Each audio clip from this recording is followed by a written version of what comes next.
എനിക്ക് വേണ്ട ആരാധനയ്ക്ക് ശേഷം നമ്മൾ കർത്താവിന്റെ വചനത്തെ കേൾക്കുവാൻ, യേശുവിനെ കേൾക്കുവാനായിട്ട് പോവുകയാണ്. Praise the Lord.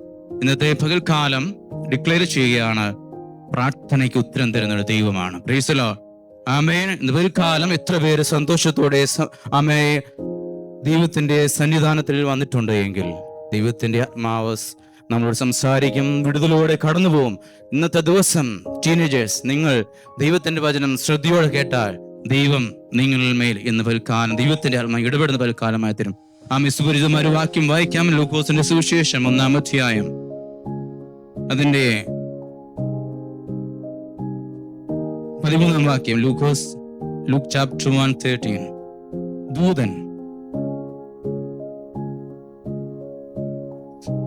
ദൂതൻ അവനോട് പറഞ്ഞത്, സെഖര്യാവേ,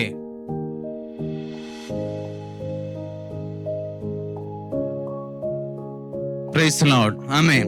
കർത്താവേ, വചനത്തിനായി സ്തോത്രം. വചനത്തിൽ സംസാരപാടിനെ സഹായിക്കണമേ. പരിശുദ്ധാത്മാവ് ഇടപെടുന്ന പകൽക്കാലമായി തീർക്കണമേ എന്ന് പ്രാർത്ഥിക്കുന്ന കർത്താവേ, ഞങ്ങൾ ഒരുപോലെ അനുഗ്രഹിക്കണം. പ്രാർത്ഥനയായി സ്തോത്രം, യേശുവിന്റെ നാമത്തിൽ തന്നെ. ആമേൻ. നമുക്കറിയാം, പ്രൈസ് ലൂക്കോസിന്റെ സുവിശേഷം 1-ാം അധ്യായം 10-ാം വാക്യം വായിച്ചപ്പോൾ പറയുകയാണ്, ദൂതൻ ഇറങ്ങി വന്നിട്ട് സെഖര്യാവിനോട് പറയുകയാണ്, സെഖര്യാവേ, ഭയപ്പെടേണ്ട, എന്താണ് നിന്റെ പ്രാർത്ഥനയ്ക്ക് ഉത്തരമായി. Price the Lord.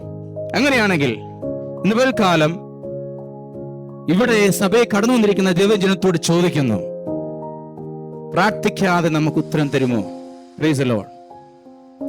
ഒരു എക്സാം എഴുതി അതിന് ചോദ്യം ചോദിച്ചാൽ അതിന് ഉത്തരം എഴുതിയാലേ അതിന് ടിക്ക് ചെയ്യത്തുള്ളൂ. അതുപോലെ തന്നെ നാളുകളായി ഈ ദമ്പതികൾ വൃദ്ധനായി, അവരെ കല്യാണം കഴിച്ചപ്പോ തൊട്ട് ചോദിച്ചിട്ടുണ്ടാകാം, അല്ലയോ നിങ്ങൾക്ക് ഒരു കുഞ്ഞിക്കാലില്ലേ, അല്ലെങ്കിൽ തലമുറയില്ലേ? ഇവർ കേട്ട് മടുത്തു. Price the Lord. അവരുടെ ജീവിതത്തിൽ എലിസബത്തിനോടും സെഖര്യാവിനോടും ചോദിച്ചൊരു മടുത്തു. പക്ഷേ അവർ ദൈവസന്നിധിയിൽ വിശ്വസ്തരെ ആയി തീർന്നതുകൊണ്ട് ദൈവത്തിന്റെ പദ്ധതി ദിവസമായപ്പോൾ ദൂതൻ ഇറങ്ങി വന്നിട്ട് സെഖര്യാവിനോട് പറയുകയാണ്, അല്ലയോ സെഖര്യാവേ, അല്ലെങ്കിൽ ദൈവപുരുഷ, നിന്റെ പ്രാർത്ഥനയ്ക്ക് ഉത്തരമായി. Price the Lord. ഇന്ന് കാലം ചില വിടുതലില്ലാത്ത, ചില മച്ചയായിരിക്കുന്ന ചില വിഷയത്തിന്മേൽ ദൈവത്തിന്റെ ആത്മാവ് പറയുകയാണ്, നിന്റെ പ്രാർത്ഥനയ്ക്ക് ഉത്തരമായി. ഇനിയും നിന്നെ നാളെ പരിഹസിപ്പാൻ ദൈവം അനുവദിക്കത്തില്ല. ഒരുപക്ഷെ പാസ്റ്ററോട് ദൈവത്തെ പലരും ചോദിക്കുന്നുണ്ടാവും, എന്തുവായി പാസ്റ്റർ ഈ കാമയുടെ കാര്യം? പാസ്റ്റർ വിഷമിക്കണ്ട.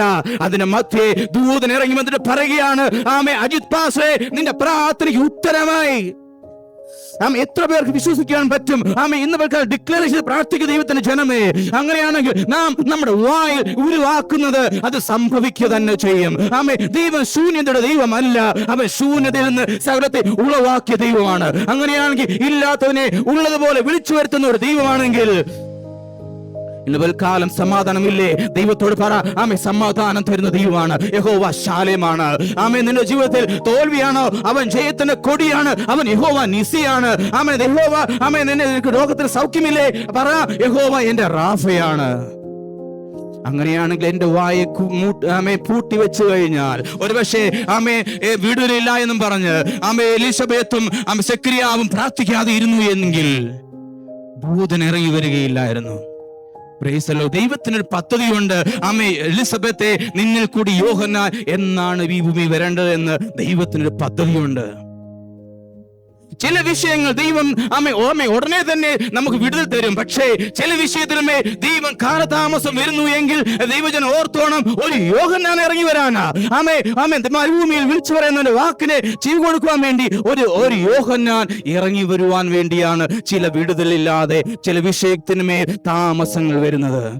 ദൈവത്തിന്റെ ആത്മാവ് പറയുന്നു, ഇന്ന് കാലം എന്നെ കേൾക്കുന്ന ദൈവത്തിന്റെ പൈതലേ, നീ ഒരുപക്ഷെ സെഖര്യാവിന്റെ അനുഭവത്തിൽ കൂടി കടന്നു പോകുന്ന വ്യക്തിയായിരുന്നിരിക്കാം. ഒരുപക്ഷെ ഒരു എലിസബത്ത് ആയിരുന്നിരിക്കാം. ദൈവത്തിന്റെ ആത്മാവ് പറയുന്നു, ഭയപ്പെടേണ്ട, നിന്റെ പ്രാർത്ഥനയ്ക്ക് ഉത്തരമായി. ദൈവം നിന്റെ പ്രാർത്ഥനയ്ക്ക് ഉത്തരം തരുന്ന ദൈവമാണെന്ന് അവൻ കേട്ടാൽ ഉത്തരമുള്ള ദാവീദ് പറയുകയാണ്, ഞാൻ യഹോവയെ കാത്തിരുന്നു, അവൻ എങ്കിലേക്ക് ചാഞ്ഞ് എന്റെ നിലവിളി കേട്ടു. ഒരുപക്ഷെ കാത്തിരിക്കുന്ന ദൈവത്തിന്റെ പൈതലെ സെഖര്യാ കാത്തിരുന്ന പോലെ ദാവീദ് പറയാണ്, ഞാൻ യഹോവയ്ക്കായി കാത്തിരുന്നു. ഈ കാത്തിരിക്കുന്നതിന് എന്ത് വേണം? ഒരു ക്ഷമ വേണം. കാത്തിരിക്കാൻ നമുക്ക് പറ്റും, പക്ഷേ കാത്തിരിക്കുവാനായിട്ട് പറ്റത്തില്ല. ചില വിടുതലിന്മേൽ നമുക്ക് വിഷയങ്ങളിൽ നമ്മൾ പലപ്പോഴും പ്രാർത്ഥിച്ച് മടുത്ത് ആ വിഷയം ഓർക്കാതെ പോയ ദിവസങ്ങളില്ലേ? ദൈവത്തിന്റെ ആത്മാ പറയുകയാണ്, നിന്റെ വിഷയം എവിടെ നീ മറന്നു പോയിട്ടുണ്ടോ? ചില വിഷയങ്ങൾ 1-2 മാസം പ്രാർത്ഥിച്ചിട്ട് വിട്ട വിഷയങ്ങൾ ദൈവത്തിന്റെ ആത്മ ഓർപ്പിക്കുന്നു. അതിനെ ഒന്ന് പൊടി തട്ടിയിട്ട് ഒന്നുകൂടി ദൈവസേന ഏൽപ്പിച്ചു കൊടുക്കുക, ആ വിഷയത്തെ ഏൽപ്പിച്ചു കൊടുക്കുക. ഇന്ന് കാലം സെക്രിയാനോട് പറഞ്ഞ വെളിപ്പാട്, സെക്രിയാനോട് പറഞ്ഞ അരുളപ്പാട് ഇന്ന് കാലം നിന്റെയും എന്റെ ജീവിതം ഉണ്ടാകും. ഇടയാത്താവും. ഭയപ്പെടേണ്ട, നിന്റെ പ്രാർത്ഥനയ്ക്ക് ഉത്തരമായി. മച്ചിയായി എന്ന് പറഞ്ഞവൾക്ക് ഇത് 6-ാം മാസം. അടുത്ത അധ്യായത്തിൽ വായിക്കുമ്പോൾ പറയുകയാണ്, മച്ചിയായിരുന്നു എന്ന് പറഞ്ഞവൾക്ക് എന്താണ്? 6-ാം മാസം. ചില വിഷയത്തിന് ഒരിക്കലും വിടുതലില്ല എന്ന് ചിന്തിച്ചുകൊണ്ടിരിക്കുന്ന വ്യക്തി ജീവിതത്തിൽ ദൈവത്തിന് പറയുകയാണ്, നിന്റെ ജീവിതത്തിന്മേൽ ഇവിടെ എലിസബത്ത് അവർ ഗർഭിണിയായതുപോലെ ദൈവത്തിന്റെ ആത്മാവ്, പരിശുദ്ധാത്മാവ് നിന്റെ ജീവിതത്തിലേക്ക് കടന്നു വരുമ്പോൾ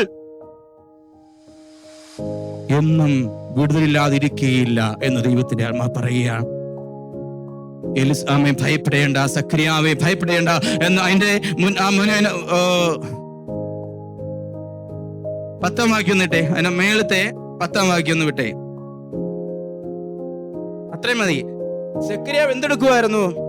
സെക്രിയാവ് ധൂപം കാട്ടുമ്പോൾ നമുക്കറിയാം, കൃപാസനം കൃപാനകത്തിരുന്ന് കുർബാന ചൊല്ലി നമ്മൾ കണ്ടിട്ടുള്ളതാണ്. ഇവിടെ ഇങ്ങനെ ധൂപം കാട്ടുമ്പോൾ വെളിയിരുന്ന ജനം എന്ത് ചെയ്യുകയായിരുന്നു? പ്രാർത്ഥിച്ചുകൊണ്ടിരിക്കുകയാണ്. ഇതാണ് എന്നെ ചിന്തിച്ചൊരു വിഷയമാണ്. ചിന്തിപ്പിച്ച വിഷയം എന്താണ്? ഞാൻ പ്രസംഗിക്കുമ്പോൾ എന്നെ കേൾക്കുന്ന ദൈവജനം എന്ത് ചെയ്യുകയായിരുന്നു? അവർ പ്രാർത്ഥിക്കുകയായിരുന്നു, അവർ സ്തോത്രം പറയുകയായിരുന്നു. സ്വോത്രം പറഞ്ഞുകൊണ്ടിരുന്നപ്പോൾ ദൈവത്തിന് അവിടെ അടങ്ങിയിരിക്കാൻ കഴിഞ്ഞില്ല. എന്ത് ഗബ്രിയേലിന് പറഞ്ഞു, നീ പോയി സെക്രിയാനോട് പറയാ, ഭയപ്പെടേണ്ട, ഞാൻ നിന്റെ പ്രാർത്ഥന കേട്ടിരിക്കുന്നു, നിന്റെ പ്രാർത്ഥനയ്ക്ക് ഉത്തരമായി. ധൂപം കാട്ടുമ്പോൾ ജനസമൂഹമൊക്കെയും പ്രാർത്ഥിച്ചു കൊണ്ടിരുന്നു. അങ്ങനെയാണെങ്കിൽ ഇന്ന് പൽക്കാലം നമ്മൾ ഇവിടെ വന്നിരിക്കുന്നത് ദൈവത്തെ ആരാധിക്കാൻ വേണ്ടിയാണ്. നമുക്ക് തരുന്ന ആയുസ്, നമുക്ക് തരുന്ന ഈ ആയുസ് മണിക്കൂറുകൾ ഒരുപക്ഷെ നാളെ നമുക്ക് കിട്ടിയില്ല എന്ന് വരാം. അപ്പോൾ നമുക്ക് എന്ത് ചെയ്യണം? നമുക്ക് കിട്ടുന്ന സമയങ്ങൾ കർത്താവിനെ ആരാധിക്കുവാനായിട്ട് വിട്ടുകൊടുക്കുക. ഈ ദിവസങ്ങളിൽ ഭാഷ പറയുന്ന അനേക മെസ്സേജുകൾ വർഷിപ്പ് എങ്ങനെ ചെയ്യണം, ഇതൊക്കെ നമ്മൾ കേൾക്കുമ്പോൾ നമ്മളോട് എന്തിനുണ്ട് ദൈവത്തിന്റെ ആത്മാവ് എന്തുകൊണ്ട് ഈ സഭയോട് പറയുന്നു? നമ്മൾ അടങ്ങിയിരിക്കരുത്. നമ്മൾ അടങ്ങിയിരിക്കരുത്. നമ്മുടെ സഭ എന്തുകൊണ്ട് വളരുന്നില്ല എന്ന് ചോദിച്ചാൽ നമുക്ക് പറയണം, നമ്മുടെ തെറ്റാണ്. എന്റെ തെറ്റാണ്, ഞാൻ സമ്മതിക്കുക. എന്തുകൊണ്ട്?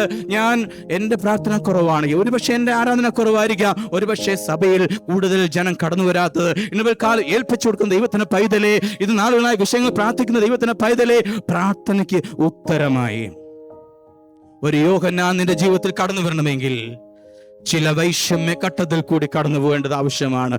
നമുക്ക് ഇന്നത്തെ എന്റെ ചിന്താ വിഷയം, പ്രാർത്ഥനയ്ക്ക് ഉത്തരം തരുന്ന ദൈവം, അല്ലെങ്കിൽ പ്രാർത്ഥനയ്ക്ക് ഉത്തരമായി എന്ന് പറയുന്ന ദൈവം. സാംസ് 17:1 പറയുന്നു, കപടമില്ലാത്ത അധരങ്ങളാൽ. സാംസ് 11 വായിച്ചേ, 17:1, 17:1. കപടമില്ലാത്ത അധരങ്ങൾ എന്നുള്ള എന്റെ യാചന കേൾക്കണമേ. എങ്ങനെ ദൈവത്തോട് പ്രാർത്ഥിക്കണം? കപടമില്ലാത്ത എന്റെ അന്തരങ്ങളിൽ നിന്നുള്ള എന്റെ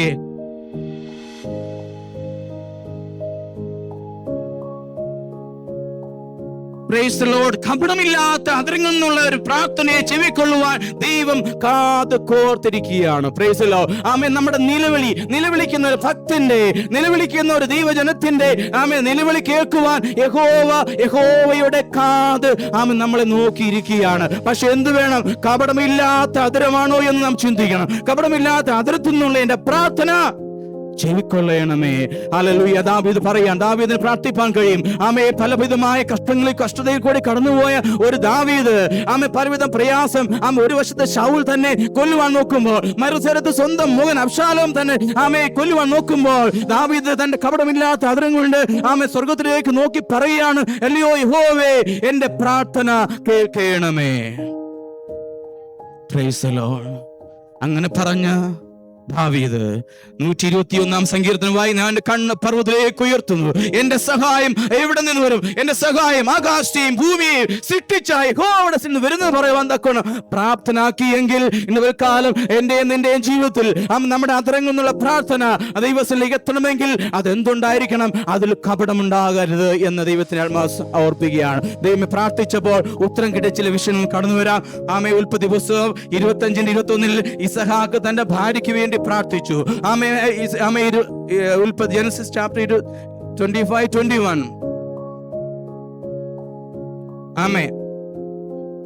എത്ര മതി? തന്റെ ഭാര്യ മച്ചിയായിരുന്നു കൊണ്ട് സ്വന്തം ഭർത്താവ് സ്വന്തം ഭാര്യയ്ക്ക് വേണ്ടി പ്രാർത്ഥിക്കുകയാണ്. Price the Lord. അതിന്റെ അവസാനം തന്റെ ഭാര്യ മച്ചിയായിരുന്നുകൊണ്ട് യഹോവയോട് പ്രാർത്ഥിച്ചപ്പോൾ യഹോവ തന്റെ പ്രാർത്ഥന കേട്ട് അവിടെ ഒരു ട്വിൻസിനെ ദൈവം ദാനമായി കൊടുത്തു. Price the Lord. അങ്ങനെയാണെങ്കിൽ ദൈവത്തിന്റെ പൈതലെ കുടുംബത്തിൽ നമ്മൾ ഒരു ഭർത്താവായിക്കൊള്ളട്ടെ, ഒരു ഭാര്യ ആയിക്കൊള്ളട്ടെ, അവര് അന്യോന്യം പ്രാർത്ഥിക്കുന്നുവെങ്കിൽ, ഭാര്യ ഭർത്താവിന് വേണ്ടി പ്രാർത്ഥിക്കുമ്പോൾ, ഭർത്താവ് ഭാര്യയ്ക്ക് വേണ്ടി പ്രാർത്ഥിക്കുമ്പോൾ ഇസഹാക്ക് ചെയ്തതുപോലെ മച്ചിയായിരുന്ന ഭാര്യയ്ക്ക് വേണ്ടി സ്വന്തം ഭർത്താവ് പ്രാർത്ഥിച്ചപ്പോൾ ആ പ്രാർത്ഥനയ്ക്ക് മറുപടിയായി ഒരു ഏശാവിനെയും യാക്കോബിനെയും കൊടുത്തു.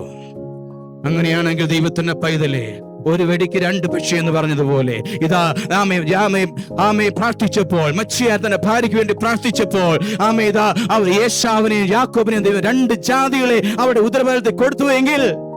ഉദരത്തിൽ കൊടുത്തുവെങ്കിൽ ദൈവത്തിന്റെ പൈതലെ, ഒരു വിഷയത്തിന് വിടുതൽ പ്രാർത്ഥിക്കുന്ന ദൈവത്തിന്റെ പൈതലെ, ഒരു പക്ഷേ അതിന്മേൽ ദൈവം മൾട്ടിപ്പിൾ ചെയ്യുവാൻ ശക്തനാണെന്ന് ദൈവത്തിന്റെ ആത്മാവ് ഓർപ്പിക്കുകയാണ്. Thank you Lord Jesus. യേശുവിന്റെ അധികാരമുള്ള നാമത്തിൽ സ്വന്തം ഭാര്യ മച്ചിയായിരുന്നു കൊണ്ട് ഇസഹാക്ക് വാമൂട്ടി മിണ്ടാതിരുന്നില്ല.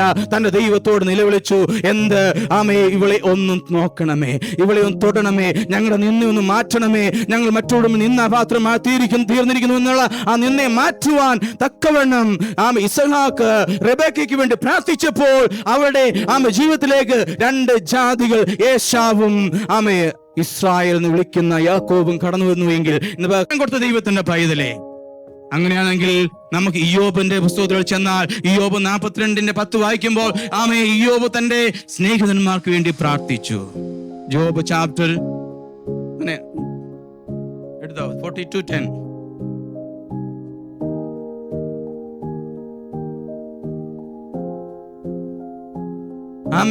ഇവിടെ ഇവിടെ തന്നെ പരിഹസിച്ച തന്റെ കൂട്ടുകാർക്ക് വേണ്ടി പ്രാർത്ഥിച്ചപ്പോൾ ഇയ്യോബിന്റെ ജീവിതത്തിൽ തന്റെ പൂർവസ്ഥിതിയെക്കാളും ഇരട്ടിയായി കൊടുത്തു. എന്തുകൊണ്ട്? തന്നെ പരിഹസിച്ചവർ, തന്റെ രോഗാവസ്ഥയിൽ കൂടെ നിൽക്കേണ്ടവർ, കടന്നു വന്ന് കുറ്റപ്പെടുത്തിയവരുടെ മുമ്പിൽ ദൈവത്തിന്റെ ആത്മാവ് സ്നേഹിതന്മാരോട് അവരോട് പറഞ്ഞു, നിങ്ങൾ ഇയ്യോബിനോട് പറ, നിങ്ങൾക്ക് വേണ്ടി പ്രാർത്ഥിക്കാൻ. ഇയ്യോബ് പ്രാർത്ഥിച്ചാൽ ഒരുപക്ഷെ നിങ്ങൾ ചെയ്ത പാതകം ദൈവം ക്ഷമിക്കും. അങ്ങനെയാണെങ്കിൽ നമ്മെ പരിഹസിക്കുന്നവരെ നോക്കി, നമുക്ക് നമ്മുടെ ചുറ്റുപാട്, നമ്മുടെ കുടുംബത്തിൽ നമുക്ക് പരിഹാസ വിഷയങ്ങൾ നമ്മളെ പരിഹസിക്കുന്നവർ അനേകരുണ്ടായിരിക്കാം. എന്നാൽ ദൈവത്തിന്റെ ആത്മാവ് പറയുന്നു, നിങ്ങൾ അവർക്ക് വേണ്ടി എന്ത് ചെയ്യണം? പ്രാർത്ഥിക്കണം. അങ്ങനെയാണെങ്കിൽ ഇയ്യോബ് തന്റെ സ്നേഹിതന്മാർക്ക് വേണ്ടി പ്രാർത്ഥിച്ചതുകൊണ്ട് തനിക്ക് ഇരട്ടിയാക്കി. അങ്ങനെയാണെങ്കിൽ ഇന്ന് കാലം ദൈവകൃപ ആർക്കെങ്കിലും വേണമെങ്കിൽ ഇന്ന് കാലം ഏൽപ്പിച്ചു കൊടുക്കുക. ദൈവത്തിന്റെ പൈതലെ, ഏലിയാവിൽ നിന്ന് ഏലീശയിലേക്ക് വന്ന ഒരു ഇരട്ടി പങ്ക്, ഏലിയാവിൽ നിന്ന് ഏലീശയിലേക്ക് വന്ന ഇരട്ടി പങ്ക്, ഡബിൾ പോർഷൻ നിനക്ക് വേണമോ? ഏൽപ്പിച്ചുകൊണ്ട് സ്നേഹിതന്മാർക്ക് വേണ്ടി ഒന്ന് പ്രാർത്ഥിച്ചാൽ മതി. തന്നെ പരിഹസിച്ചവർക്ക് വേണ്ടി പ്രാർത്ഥിച്ചപ്പോൾ ഇയ്യോബിന് സ്ഥിതിക്ക് ഭേദം വന്നുവെങ്കിൽ ഇന്ന് കാലം പ്രാർത്ഥനയ്ക്ക് ഉത്തരം തരുന്ന ദൈവമാണ് നമ്മുടെ ദൈവം. ചില വൈഷമ്യഘട്ടത്തിൽ നമുക്കെതിരെ ചില രേഖകൾ എഴുതിയെങ്കിൽ അതിനെ മധ്യേ പിറുവിറുക്കാതെ ദാനിയേലിനെ പോലെ, ദാനിയേൽ ചാപ്റ്റർ 6:10 വായിക്കുന്നത് പോലെ, രേഖ എഴുതിയെന്ന് കേട്ടപ്പോൾ താൻ പതിവ് പോലെ ചെയ്യുന്നത് പോലെ തന്റെ മാളിക മുറിയിൽ കടന്നു ചെന്നിട്ട് കിളിവാതിൽ യെരൂശലേമിന്റെ നേരെ തുറന്നിട്ട് താൻ പതിവ് ചെയ്യുന്നത് പോലെ 3 നേരം യഹോവയോട് പ്രാർത്ഥിച്ചു. ചില രേഖകൾ എഴുതിയെന്ന് തോന്നുന്ന ദൈവത്തിന്റെ പൈതലെ, എങ്ങോട്ട് മുന്നോട്ട് പോകും, എങ്ങനെ മുന്നോട്ട് പോകും എന്ന് ചിന്തിച്ചുകൊണ്ട് ദൈവത്തിന്റെ പൈതലെ, ചില രേഖകൾ നിനക്കെതിരെ എഴുതിയാലും ഭാരപ്പെടരുത്. ദാനിയേലിന്റെ ദൈവം നിന്റെ ദൈവമാണെങ്കിൽ സിംഹക്കൂട്ടിൽ നിന്ന് നിന്നെ വിടുവിപ്പാൻ ദൈവം ശക്തനാണ്. Praise the Lord. Hallelujah. Daniel ഒരുപക്ഷേ അന്ന് ആ രേഖയ്ക്ക് എങ്കിൽ നെബൂഖദ്നേസറിന്റെ ബിംബത്തെ ആരാധിച്ചിരുന്നു എങ്കിൽ ആ രാജ്യം മുഴുവനും നെബൂഖദ്നേസറിന്റെ ബിംബാരാധനയിൽ കുടുങ്ങിയേനെ. എന്നാൽ ഒരേ ഒരു ദൈവഭക്തൻ അവിടെ അമ്മേ രേഖയ്ക്കെതിരെ ദൈവത്തോട് പ്രാർത്ഥിച്ചപ്പോൾ സിംഹക്കൂട്ടിറങ്ങി വന്നിട്ട് തന്റെ ദാസനെ വിടുവിക്കാൻ മാത്രമല്ല രാജകൽപ്പന, ഈ ദാനിയേലിന്റെ ദൈവത്തെ എല്ലാ ജനവും ആരാധിക്കണം. നമുക്ക് പ്രാർത്ഥിക്കാം നമ്മുടെ ചുറ്റുമുള്ള ദേശങ്ങൾക്ക് വേണ്ടി. നമ്മൾ മെട്രോ പ്രയർ ഒക്കെ നടത്തുമ്പോൾ, നമ്മൾ ഈ ദേശത്തിന് പ്രാർത്ഥിക്കുമ്പോൾ, ലോകത്തിന്റെ പ്രാർത്ഥിക്കുമ്പോൾ എന്ത് ചെയ്യണം? നമ്മൾ നേരോടെ നിന്നാൽ ദേശങ്ങൾ വിടുവിക്കപ്പെടുവാനായിട്ട് ഇടയാവും. ഒരു ദാനിയേൽ നേരോടെ നിന്നപ്പോൾ, ഒരു ദാനിയേൽ കിളിവാതിൽ തുറന്ന് യെരൂശലേമിന് നേരെ പ്രാർത്ഥിച്ചപ്പോൾ രേഖ എഴുതിയവനെ കൊണ്ട് തന്നെ രേഖ മാറ്റി എഴുതിപ്പാൻ തക്കമിടയായി.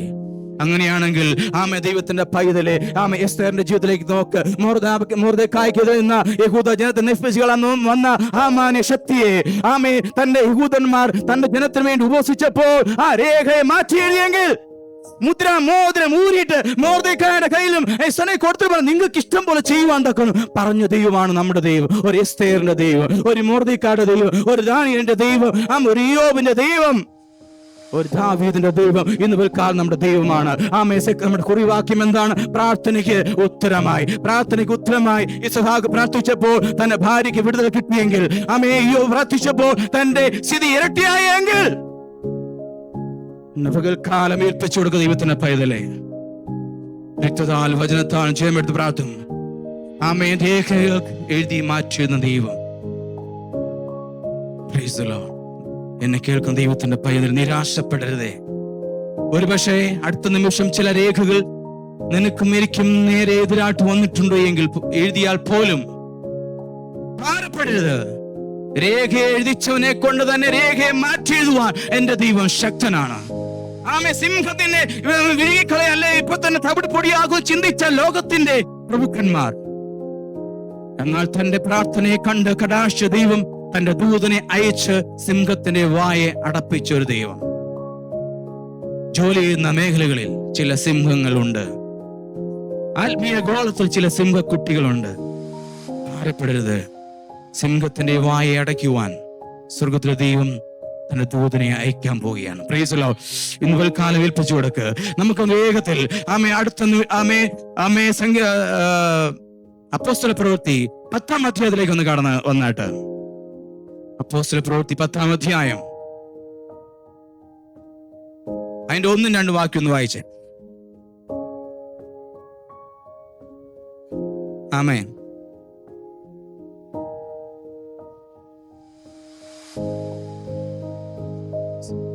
ആമേൻ. മതി. ഇവിടെ അപ്പോസ്തല പ്രവൃത്തി 10-ാം അധ്യായം 1-ാം വാക്യത്തിൽ വായിക്കുന്നു, ഇത്താലിക്ക എന്ന പട്ടണത്തിൽ പ്രൈസ് ദി ലോർഡ് കൊർന്നേലിയോസ് എന്ന ഒരു ശതാധിപൻ, 100 പേർക്ക് അധിപതിയായവൻ. നമുക്കറിയാം കർത്താവിന്റെ ക്രൂശമരണത്തിൽ പോലും ഒരു ശതാധിപനെ കാണാം. അവൻ സാക്ഷാൽ നീതിമാനായിരുന്നുവെന്ന് ശതാധിപൻ സാക്ഷ്യം പറയുന്നു. ആ ശതാധിപനാണോ എന്ന് എനിക്കറിയത്തില്ല. എന്നാൽ കൈസരിയിൽ ഇത്താലിക്ക എന്ന പട്ടാളത്തിൽ കൊർന്നേലിയോസ് എന്ന പേരുള്ള ശതാധിപനുണ്ട്. അവന്റെ ക്വാളിറ്റീസ് എന്തൊക്കെയാണ് നോക്കിക്കോ.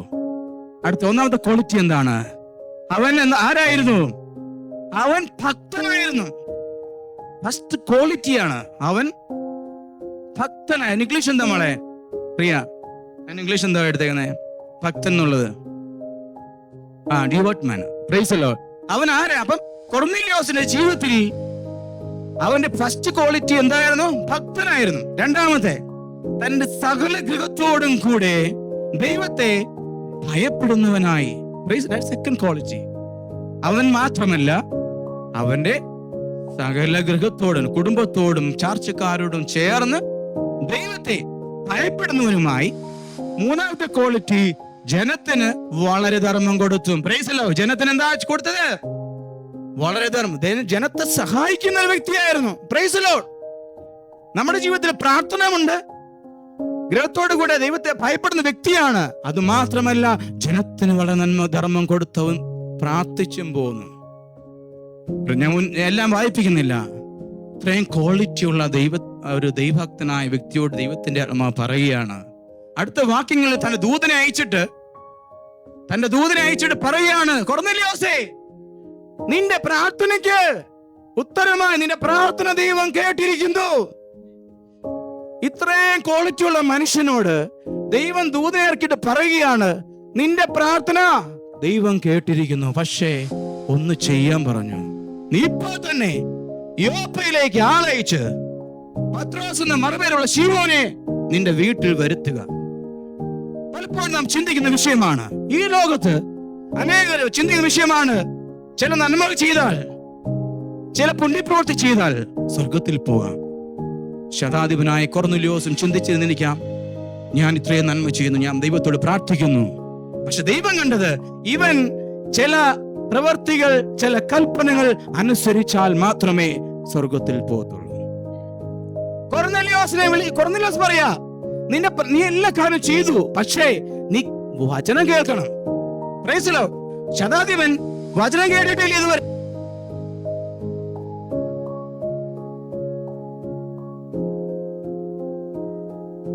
Price the Lord.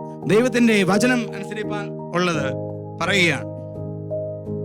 കൊർന്നേലിയോസ് അങ്ങനെ ദർശനത്തെ കണ്ടു. ദർശനം കണ്ട് എന്തുവാ, യോപ്പയിലേക്ക് ആളയച്ചിട്ട് പത്രോസിനെ വിളിക്കണം. പത്രോസ് വന്നിട്ട് പത്രോസ് വന്ന്, നമുക്കറിയാം, ഭാവമൊക്കെ അറിയാം. പത്രോസിന് അതിനു മുമ്പ് ദർശനം കൊണ്ട് കൊടുത്തു. ഭൂമിയിൽ സ്വർഗത്തിൽ നിന്ന് തൂപ്പെട്ടി പോലെ ഒരു ഇറക്കി വിട്ടിട്ട് അതിനകത്ത് നാൽക്കാലികളും ലോകത്തിലുള്ള എല്ലാ അശുദ്ധി സാധനങ്ങളും നീ അറുത്ത് തിന്ന്. Price the Lord. ഇതെല്ലാം അറിയാതെ മുന്നോട്ട് പോവുകയാണ്. നേരെ കൊർന്നേലിയോസിന്റെ വീട്ടിൽ ചെല്ലുകയാണ്. എന്നെ ചിന്തിപ്പിച്ച വിഷയം, കൊർന്നേലിയോസ് സ്വർഗത്തിൽ പോകുമായിരുന്നോ ഇല്ലയോ? അവന്റെ ക്വാളിറ്റീസ്, അവൻ ഭക്തനായിരുന്നു, അവന്റെ കുടുംബത്തോട് ദൈവത്തോട് പ്രാർത്ഥിക്കുന്നവനായിരുന്നു, വളരെ നന്മ കൊടുക്കുന്നവനായിരുന്നു. പക്ഷെ എന്തുകൊണ്ട് ദൈവത്തിന്റെ ദൂതൻ പറഞ്ഞു അവനോട്, നീ പത്രോസിനെ വിളിച്ച് ദൈവത്തിന്റെ വചനം കേൾക്കണം? കാരണം എന്താണെന്ന് എന്നോട് ചോദിച്ചപ്പോൾ ഞാൻ പറയും, ഇവൻ ചിലത് കൽപ്പന അനുസരിക്കണമെന്നുള്ള ദൈവത്തിന്റെ പദ്ധതിയായിരുന്നു. Praise the Lord. ആമേൻ. കൊർന്നേലിയോസിനോട് ദൈവത്തിന്റെ ആത്മാവ് പറഞ്ഞു, നീ പത്രോസിനെ വിളിച്ചിട്ട് അവനിൽ നിന്ന് കേൾക്കുന്ന വചനം നീ കേൾക്കണം. Praise the Lord. കൊർന്നേലിയോസ് അതിന് തന്നെ ആളെ അയച്ചു കഴിഞ്ഞപ്പോൾ കൊർന്നേലിയോസ് തന്റെ ചാർച്ചക്കാരോടൊക്കെ പറഞ്ഞു, ഒരു പത്രോസ് പാസ്റ്റർ വരുന്നുണ്ട്. Price the Lord. തന്റെ കുടുംബത്തും ചാർച്ചക്കാരും അയൽക്കാരോടും എല്ലാം പറഞ്ഞു, ഒരു പത്രോസ് പാസ്റ്റർ വീട്ടിലോട്ട് വരുന്നുണ്ട്, നിങ്ങളെല്ലാം പോര്. നാളെ ഇവിടെ ഒരു പ്രസംഗമുണ്ട്, നിങ്ങൾ എല്ലാവരും പോര്. Price the Lord. കാരണം ദേശത്ത് ഈ പുള്ളിക്കാരൻ നല്ല മാന്യതയായിരുന്നു. Price the Lord. നല്ല സാക്ഷ്യമുള്ള ഒരു വ്യക്തി ആയതുകൊണ്ട് ഈ കൊർന്നേലിയോസ് വിളിച്ചാൽ എല്ലാവരും വന്ന് തന്റെ കുടുംബത്ത് കയറും. Price the Lord. നമ്മളെ സംബന്ധിച്ചിടത്തോളം നമ്മളായിരിക്കുന്ന മേഖലകളിൽ, നമ്മുടെ ചുറ്റുപാടുള്ള മേഖലകളിൽ നമ്മൾ എങ്ങനെയാണ്? നമ്മളൊരു വാക്ക് പറഞ്ഞാൽ നമ്മുടെ വീട്ടിൽ പ്രാർത്ഥനയ്ക്കായി ആള് വരുമോ? ഇവിടെ കൊർന്നേലിയോസ് തന്റെ ചർച്ചക്കാരെ എല്ലാം കൂട്ടി വരുത്തിയിട്ട്, പത്രോസ് പാസ്റ്റർ വരുന്നുണ്ട്, ദൈവത്തിന്റെ വചനം കേൾക്കുവാൻ, നിങ്ങൾ എല്ലാവരും വാ. പത്രോസ് കടന്നു വന്നിരുമ്പോൾ ഇദ്ദേഹം തന്നെ നമസ്കരിക്കാമെന്ന്. പത്രോസ്, ഞാൻ നിന്നെ പോലെ ഒരു മനുഷ്യനാണ്. അങ്ങനെ പത്രോസ് കർത്താവായ യേശുവിനോട് കൂടെ നിന്ന മഹിമ കണ്ട സാക്ഷിയെ പത്രോസ് ആദ്യം മുതലുള്ള കാര്യങ്ങൾ അങ്ങോട്ട് വിവരിക്കുവാനായിട്ട് തുടങ്ങി. അതിന് 23 വായിച്ചേ മോനെ. 10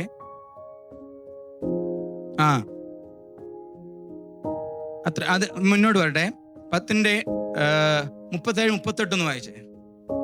37 38. Price the Lord.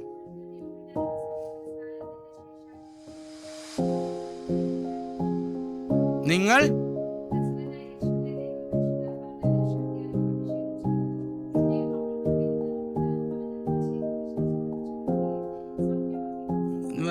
യേശു ചെയ്ത എല്ലാ പ്രവൃത്തികളും, യേശു സൗഖ്യമാക്കിയ പ്രവൃത്തികളും, യേശു എന്തൊക്കെ ചെയ്തിട്ടുണ്ട് അതെല്ലാം അറിയുന്ന വ്യക്തികളാണ്. പക്ഷേ അവർക്ക് ഏൽപ്പിച്ചു കൊടുക്കുവാൻ ചില ബുദ്ധിമുട്ടുണ്ട്. ആമേൻ. ഇവിടെ കൊർന്നേലിയോസിന്റെ വീട്ടിൽ പത്രോസ് അങ്ങോട്ട് തിരുവായി മുഴിഞ്ഞപ്പോൾ കേട്ടവരുടെ മേൽ എന്തുണ്ടായി? വചനം കേട്ടവരുടെ മേൽ പരിശുദ്ധാത്മാവ് ഇറങ്ങി വന്നതുപോലെ ഇവിടെ ഇത്രയും പറഞ്ഞതേ ഉള്ളൂ, യേശുവിനെ കുറിച്ച് പറഞ്ഞതേ ഉള്ളൂ. അവിടെ കൂടി വന്നിരുന്നവരിൽ എന്താ? അന്യഭാഷയുടെ അടയാളത്താൽ യേശുവിനെ ആരാധിപ്പാനായി തുടങ്ങി. എന്നെ കേൾക്കുന്ന ദൈവത്തിന്റെ പൈതലേ, കൊർന്നേലിയോസിന്റെ വീട്ടിൽ പത്രോസ് വന്നപ്പോൾ അവിടെ കൂടി വന്നവരുടെ മേൽ, വചനം കേട്ടവരുടെ മേൽ പരിശുദ്ധാത്മാവ് വന്നപ്പോൾ പത്രോസിന് ബോധ്യം വന്നു, നമ്മെ പോലെ പരിശുദ്ധാത്മാവ് ലഭിച്ച ഇവർക്ക് എന്തുകൊണ്ട് ഇവരെ സ്നാനപ്പെടുത്തിക്കൂടാ? Price the Lord. എന്നെ കേൾക്കും ദൈവത്തിന്റെ പൈതലേ, ഒരു കൊർന്നേലിയോസാണോ നീയും ഞാനും? ആമേ പലരും നന്മ കൊടുക്കുന്നവനായിരിക്കാം, ഒരു പ്രാർത്ഥിക്കുന്ന വ്യക്തിയായിരിക്കാം, ആമേ ഭക്തനായിരിക്കാം. പക്ഷേ നടക്കേണ്ട കൽപ്പന അനുസരിച്ചുള്ള വ്യക്തിയാണോ? ഒരു പാരമ്പര്യത്തിൽ കൂടെ കടന്നു പോകുന്ന വ്യക്തിയാണോ? എന്നെ കേൾക്കും ദൈവത്തിന്റെ പൈതലേ, കൊർന്നേലിയോസ് എന്തുകൊണ്ട് പത്രോസിനെ പ്രസംഗം കേൾക്കുവാനായി കൂട്ടിവരുത്തിയെങ്കിൽ താൻ വിവരിച്ചു പറഞ്ഞു, യേശുവിനെ കുറിച്ച് വിവരിച്ചു പറഞ്ഞു. യേശു യോഹന്നാനാൽ യോർദാനിൽ സ്നാനം കഴിഞ്ഞു, മരുഭൂമിയിൽ പരീക്ഷിക്കപ്പെട്ടു, നമ്മെ കുഷ്ഠരോഗികളെ സൗഖ്യമാക്കി, മരിച്ചവരെ ഉയർത്തെഴുന്നേൽപ്പിച്ചു, കുരുടർക്ക് കാഴ്ച കൊടുത്തു, മുടന്തരെ നടത്തുമാറാക്കി, അങ്ങനെ പലവിധ അത്ഭുതങ്ങളും, 5 അപ്പം കൊണ്ട് 5000 പേരെ പോഷിപ്പിച്ചു. ഇതെല്ലാം നിങ്ങൾ അറിഞ്ഞിട്ടും നിങ്ങൾ സത്യം മനസ്സിലാക്കിയില്ലല്ലോ. ഇതെല്ലാം നിങ്ങൾക്ക് അറിയാവുന്ന വ്യക്തികളാണല്ലോ. പക്ഷേ എന്തുകൊണ്ട് ദൈവത്തിന്റെ കൽപ്പനയാകുന്ന സ്നാനം നിങ്ങൾ അനുസരിച്ചില്ല? Price the lord. ഇങ്ങനെ പറഞ്ഞില്ല എങ്കിൽ പോലും ആമേ വചനം കേട്ടവരുടെ മേൽ ദൈവത്തിന്റെ ആത്മാവ് വന്നതുപോലെ ആമേ പത്രോസ് പറയാണ്, ഇവരെ ആര് മുടക്കും? ഇവരെ എന്തുകൊണ്ട് സ്നാനപ്പെടുത്തിക്കൂടാ? എന്താണ് സ്നാനം? Praise the lord. യോർദാനിൽ യോഹന്നാനാൽ യേശു സ്നാനമേറ്റു. Praise the lord. ഇങ്ങനെ സകലം നിവൃത്തിയാകണമെന്ന് ദൈവം കൽപ്പിച്ചു. ദൈവത്തിന്റെ പൈതലേ, ഒരു കൊർന്നേലിയോസിനെ പോലെ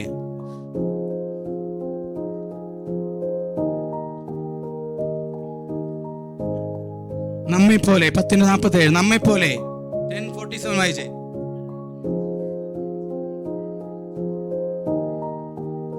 ആമേൻ. ഇവരെ സ്നാനപ്പെടുത്തി കൂടാതെ വേണം വെള്ളം വിലക്കുവാൻ ആർക്ക് കഴിയും? എന്നെ കേൾക്കുന്ന ദൈവത്തിന്റെ പൈതലേ, സ്നാനം എന്നുള്ളത് പെന്തക്കോസിൽ ചേരലല്ല. സ്നാനം എന്നുള്ളത് എന്തല്ല? പെന്തക്കോസിൽ ചേരാനല്ല, ദൈവത്തിന്റെ കൽപ്പനയാണ്. ഇവിടെ കൊർന്നേലിയോസിന്റെ വീട്ടിൽ വന്നവർ എന്ത് ചെയ്തു? അവരെ പത്രോസ് പറയാണ്, യേശു ക്രിസ്തുവിന്റെ നാമത്തിൽ അവരെ സ്നാനം കഴിപ്പിപ്പാൻ കൽപ്പിച്ചു. എന്തുകൊണ്ടാണ് അങ്ങനെ സംഭവിച്ചത്? സ്വർഗത്തിൽ പോകണമെങ്കിൽ കർത്താവിന്റെ കൽപ്പന അനുസരിക്കണം. പാട്ടുകൾ നല്ലതാണ്, പ്രാർത്ഥന നല്ലതാണ്, യഹോവ ഭക്തി നല്ലതാണ്, ധർമ്മം കൊടുക്കുന്നത് നല്ലതാണ്. പക്ഷേ കർത്താവ് പറഞ്ഞ കൽപ്പന ഇന്ന് പൽക്കാലം അനുസരിക്കാത്തവരുണ്ടെങ്കിൽ, ഇന്ന് പൽക്കാലം കുഞ്ഞുങ്ങൾ ദൈവത്തിന്റെ കൽപ്പന അനുസരിക്കാത്തവരാണ് നമ്മൾ എങ്കിൽ കർത്താവിന്റെ വരവ് ഏറ്റവും അടുത്തിരിക്കുന്നു. ആമേൻ. എന്താണ് കർത്താവ് പോകുന്നതിന് മുമ്പ്? മാർക്ക് ചാപ്റ്റർ 16 വായിച്ചാട്ട് കർത്താവ് പോകുന്നതിന് മുമ്പ് എന്താണ്? എല്ലാ കണ്ണുകളും അടച്ച് പ്രാർത്ഥന എഴുതാണ്ട് ഇന്ന് പൽക്കാലം ദൈവത്തിന്റെ ആത്മാവ് ചില വ്യക്തി ജീവിതങ്ങൾ തൊടുന്ന പൽക്കാലമാണ്. എല്ലാ കണ്ണുകളും അടച്ചുകൊണ്ടെന്ന് പ്രാർത്ഥിച്ചുകൊണ്ടിരുന്നാട്ട് ദൈവം ചില ഹൃദയങ്ങളെ ഒരുക്കേണ്ടതിന് ദൈവത്തിന്റെ ആത്മാവ് ചിലരെ തൊടേണ്ടതിന് ഇന്ന് പൽക്കാലം പ്രാർത്ഥിച്ചുകൊണ്ടിരുന്നാട്ട് മാർക്ക് 16 വായിച്ചാട്ട് മോനെ. 16 അതിനു മുമ്പിൽ 15-ാം വാക്യോട് ചേർത്ത് വായിച്ച. Praise the Lord Jesus.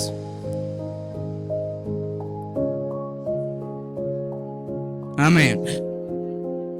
യേശു മരിച്ച് അടക്കപ്പെട്ട് 3-ാം ദിവസം ഉയർത്തെഴുന്നേറ്റ് സ്വർഗത്തിലേക്ക് പോകുന്നതിന് മുമ്പ് പറഞ്ഞ വാക്കാണ്, നിങ്ങൾ ഭൂമിയിലെങ്ങും പോയി സകല സൃഷ്ടിയോടും സുവിശേഷം പ്രസംഗിക്കുകയും വിശ്വസിക്കുകയും സ്നാനമേൽക്കുകയും ചെയ്യുന്നവൻ രക്ഷിക്കപ്പെടും, വിശ്വസിക്കാത്തവൻ ശിക്ഷാവിധിയിൽ അകപ്പെടും. ഇന്നിവിടെ കേൾക്കുന്ന ദൈവത്തിന്റെ പൈതലെ, യേശു കാണിച്ച മാതൃകയാണ് സ്നാനം എന്നുള്ളത്. യേശുവിന് ദൈവപുത്രനായിരിക്കെ യേശുവിന് എന്തുകൊണ്ട് സ്നാനപ്പെടേണ്ടി വന്നു? തൻ്റെ പിന്നാലെ താൻ പോയതിനു ശേഷം ഇവിടെ ഒരു കൂട്ടം ജനമുണ്ട്, അവരെന്നെ ഫോളോ ചെയ്യണമെങ്കിൽ മുഴുകൽ സ്നാനം യോർദാനിൽ മുങ്ങിപ്പൊങ്ങി. സ്നാനം എന്ന് പറയുന്നത് ക്രിസ്തുവിന്റെ മരണ പുനരുത്ഥാനത്തോട് നമ്മൾ ഏകീഭവിക്കുന്നതാണ്. ദൈവമേ, ഹൃദയങ്ങളെ ഒരുക്കണമേ.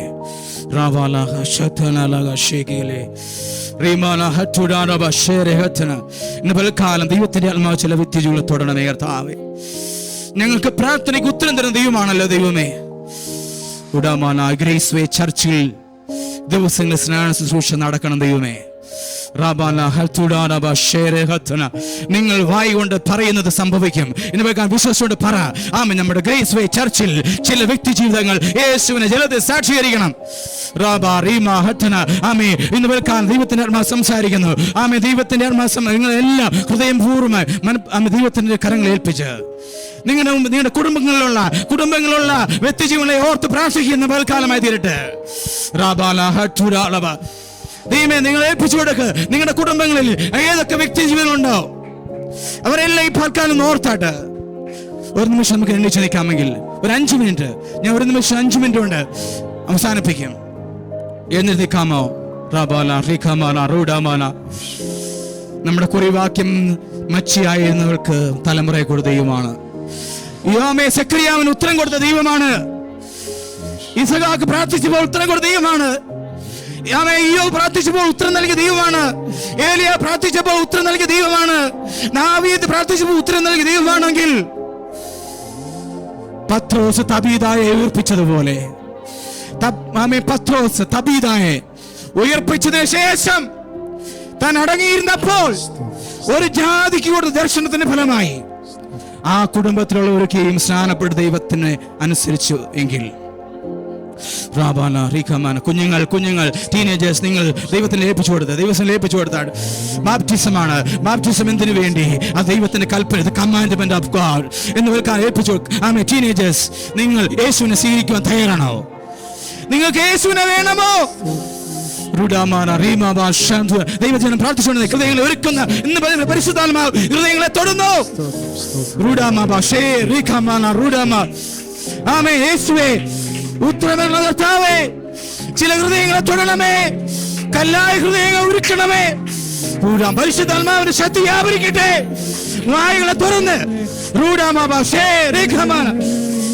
അന്യായ ബന്ധനം അഴിമാറട്ടെ. ഹൃദയങ്ങളെ മുന്നോട്ട് വിടാതിരിക്കുന്ന, ആമേ, നാളിലെ പൂട്ടിച്ചിരിക്കുന്ന എല്ലാ അന്തർശക്തിയെയും യേശു നാമത്തിൽ ജീവൻ പ്രാർത്ഥിക്കാം.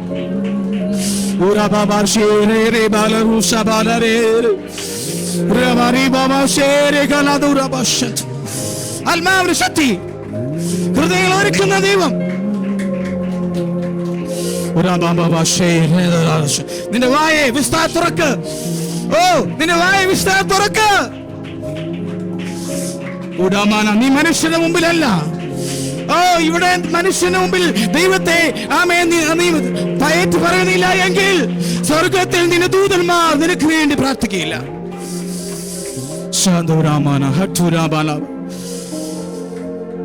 ഒരു നിമിഷം ഞാൻ നിനക്ക് സമയം തരുന്നു. ഇതുവരെയും സ്നാനമേൽക്കാതെ യേശുവിനെ സ്വന്തം രക്ഷിതാവായി സ്വീകരിക്കാൻ ആഗ്രഹിക്കുന്നവർ,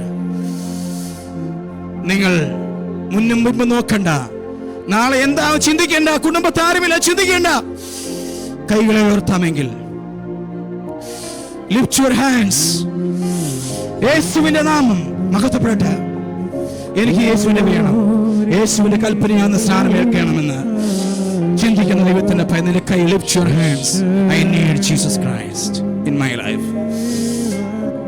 എന്റെ യേശുവിനെ രക്ഷിതാവായി സ്വീകരിക്കുന്നു പറവാൻ താല്പര്യമുണ്ടെങ്കിൽ യേശുവിന്റെ നാമത്തിൽ നിങ്ങൾ നിങ്ങൾക്ക് വേണ്ടി പ്രാർത്ഥിക്കുന്നു. ആർക്കെങ്കിലും നല്ലോണം കൈവൊക്കെയാണ് മക്കളെ, കുഞ്ഞുങ്ങൾ നല്ലോണം കൈവൊക്കെയായിട്ട്. ആമേ. ഹല്ലേലൂയ. ആർക്കെങ്കിലും യേശുവിനെ വേണമെങ്കിൽ യേശുവിനെ രക്ഷിതാവായി സ്വീകരിക്കുന്നു പറവാൻ എല്ലാവരും കൈവൊക്കെയെല്ലാം ഇടുക. പക്ഷെ ഓടുക, കൈവൊക്കെ ഇടുക. ഹല്ലേലൂയ. യേശുവിന്റെ നാമത്തിൽ താവേ. ഹല്ലേലൂയ. ആമേൻ. പക്ഷെ പ്രാർത്ഥിക്കുക.